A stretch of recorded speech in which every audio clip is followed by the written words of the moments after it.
Ibu, silahkan masuk. Silahkan duduk Ibu. Iya, Iya. Iya, Ibu. Ibu. Bagaimana Bu kabarnya hari ini? Alhamdulillah baik Ibu Bidan. Betul dengan Bu Risma ya? Sesuai Iya, dengan janji betul. kita hari ini. Betul sekali Ibu Bidan. Baik Ibu, sebelumnya perkenalkan nama saya Bidan Tika. Jadi saya Bidan yang bertugas pada siang hari ini. Sesuai dengan janji pertemuan kita yang akan membahas tentang pemberian ASI ya Ibu kepada bayi Ibu, pemberian ASI eksklusif ya. Iya. Oke baik, sebelum kita melakukan konseling, boleh saya tahu sekarang usia anak Ibu berapa hari? Kalau tidak salah itu 6 hari ya Ibu Oh, Bidan. 6 hari ya. Iya. Kan habis selesai waktu kapan itu di melahirkan itu. Oh iya, 6 hari. Oke. Oke baik Ibu, jadi kita akan membahas tentang pemberian ASI eksklusif ya pada bayinya Ibu. Iya. Nah Ibu, sebelumnya Ibu sudah tahu itu pemberian ASI eksklusif itu gimana? Belum Bu Bidan. Oh belum ya Ibu. Nah jadi sini saya sedikit jelaskan ya Ibu mengenai pemberian ASI eksklusif. Nah jadi Ibu, pemberian ASI eksklusif itu yaitu Ibu hanya memberikan ASI kepada bayinya Ibu selama 6 bulan. Selama bayi itu Ibu berusia 6 bulan. Jadi Ibu tidak ada memberikan kayak tambahan lain selain ASI. Kecuali nanti jika bayinya Ibu itu sudah lebih dari 6 bulan, nah Ibu bisa kasih MPASI namanya. Apa itu MPASI? MPASI itu makanan pendamping ASI. Oh. Kayak misalnya bubur ASI ya. Nah, itu bisa dikasihkan pada bayi Ibu, tapi setelah umur 6 bulan ya. Jadi selama sebelum kan anaknya Ibu tadi 6 hari ya. Iya. Jadi mulai dari lahir sampai nanti berumur 6 bulan itu hanya diberikan ASI. Nah, itu yang namanya pemberian ASI eksklusif.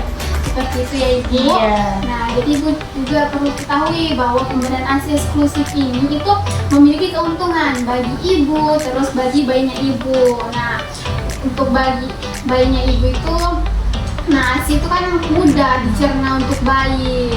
Iya. Kan Ibu tahu karena sistem pencernaan pada bayi itu belum sama seperti kita yang dewasa ini. Oh, kayak lebih kecil gitu Iya, ya? seperti itu. Jadi kalau ASI dia mudah dicerna oleh bayinya Ibu. Nah kemudian ASI juga itu melindungi bayi dari penyakit. Jadi pemberian ASI itu bisa menambah kekebalan tubuhnya bayinya Ibu. Jadi tidak gampang terkena penyakit. Seperti itu. Nah kemudian keuntungan bagi Ibu juga itu, nah yang pertama itu Ibu bisa menunda kehamilan. Oh iya, menunda kehamilan Iya juga? Ibu. Nah jadi Ibu pada pemberian ASI eksklusif itu nah, bisa menunda kehamilan. Nah kemudian menyusui itu dapat mempercepat penyembuhan rahimnya Ibu. Kan Ibu baru sudah melahirkan ya. Iya. Nah jadi dengan menyusui itu bisa mempercepat penyembuhan rahimnya Ibu seperti itu. Oh begitu ya Bu. Iya. Bagaimana dengan mengenai ASI eksklusif? Oh Ibu sudah iya, paham? iya Ibu Bidan. Oke. Jadi ini kalau misalnya saya mau kasih ASI-nya itu Ibu Bidan, itu berapa kali dalam satu hari ya Ibu Bidan? Iya, nah pemberian ASI pada bayi itu normalnya itu sebanyak 8 kali per hari Ibu. Nah jadi jika misalnya bayinya Ibu tertidur selama 2-3 jam, nah Ibu tuh bisa membangunkannya dengan supaya bayinya itu Ibu bisa menyusui. Jadi bisa bangunkan supaya bayinya bisa menyepet sama ibunya. Tapi kan Ibu Bidan, bayi saya kalau misalnya udah tidur nyenyak itu nanti kalau mau dibangunkan nanti menangis lagi Ibu Bidan. Nah, biasanya bayi itu menangis karena biasanya bayinya lapar Ibu. Kalau menangis langsung disusui saja, biasa langsung bayinya itu langsung berhenti sendiri menangisnya. Oh iya Bu. Itu, iya Oke. betul sekali. Bagaimana Ibu, apa ada lagi ya Ibu? Mau ditanyakan? Silahkan ditanyakan seputar Iya. menyusui. Itu bagaimana caranya kita menyusuinya Bu Bidan? Maksudnya perawatannya itu bagaimana? Bu Oh, Bidan? perawatan payudara ya? Nah, betul. Kan biasanya kan nanti kan harus dikasih bersih apa begitu Bu Oh Bidan. iya.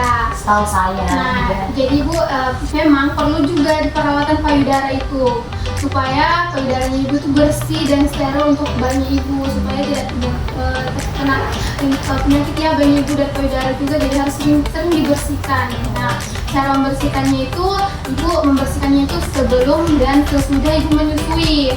Nah, Ibu dapat membersihkan payudara dengan membasuh kapas, misalnya kapasnya atau ada kain yang ibu basuh biar hangat, kemudian diperas ya ibu. Nah kemudian ibu bisa membersihkan payudaranya dari dalam bagian areola. Areola itu bagian hitam di payudara. Yang yang dekat puting itu. Nah, betul sekali ibu. Nah dibersihkan dari situ keluar sudah berputar.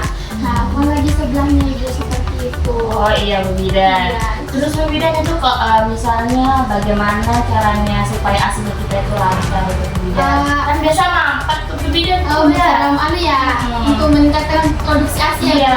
Bu? Nah, jadi ibu harus mendeteksi sesuai dengan kebutuhan bayinya ibu. Jadi ibu harus sering-sering menyusui bayinya ibu karena dengan sering-sering menyusui itu juga bisa membantu meningkatkan produksi ASI ibu. Oh iya. Nah kemudian misalnya kayak pagi itu harus disusui, kemudian siang, sore, malam, pokoknya sampai bayinya itu kenyang. Jadi bayinya tidak sempat menangis, ibu juga bisa beristirahat, produksi ASInya ibu juga lancar karena tidak ada penumpukan pada ASI di payudaranya ibu. Nah seperti itu. Kemudian mendeteksinya itu harus bergantian ya ibu, jangan kayak di kiri terus deteksinya dan pernah di kanan. Berarti harus ganti-gantian. Iya, seperti itu harus ganti-gantian deh karena kedua payudaranya ibu tuh harus kosong, jadi tidak ada nanti penumpukan ASI di payudaranya ibu. Seperti itu.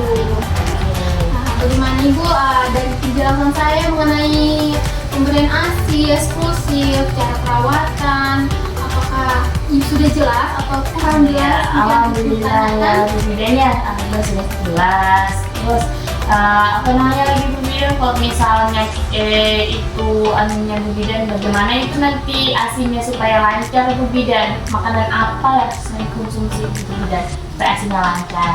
Untuk memperlancar ASINya ibu ya, ibu bisa mengkonsumsi daun katuk. Oh iya. Itu bisa, ibu tahu kan daun katuk? Iya Nah, tahu. daun Pantas saja Bu Bidan bisa ya. dikonsumsi untuk Mertua saya memperlancar juga ASI. itu kasih saya untuk daun katuk.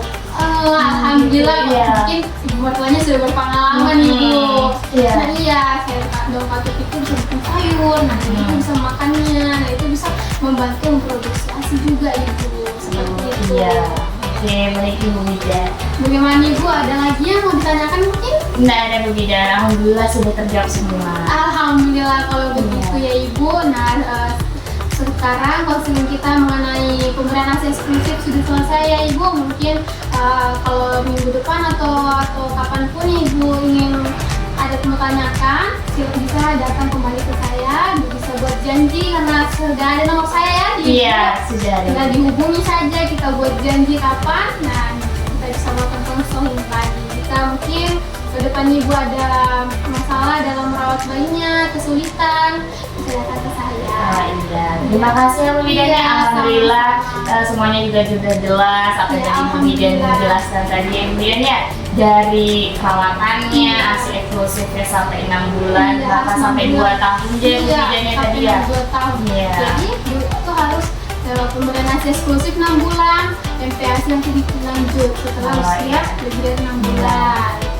Tapi harus sama ASI juga. Oh, iya. Ya, kayak diseling gitu. Oh iya, baik Bu Bidan. Terima kasih ya Bu Bidannya Iya. atas rekomendasinya dan juga Sama-sama, atas Bu. hal Ibu Bidan jelaskan tadi juga tentang segala macam ASI eksklusif ya Bu Iya, Bidan ya. Bu. Kalau begitu saya pulang dulu ya Bu Bidan Oh, ya. iya, Ibu. Soalnya ada acara di rumah Oh, Bu iya, Bidan. Ibu. Jadi pulang cepat ya Bu Bidan. Terima kasih ibu sudah mau berkunjung di sini. Iya. Semoga bayinya sehat ya, ibu juga Amin. sehat, ASINya ibu lancar. Amin. Sehingga bisa memberikan ASI eksklusif kepada anaknya ya. Iya, amin. Terima kasih Bu Iya, Bidan. Ibu. Kalau begitu saya pamit ya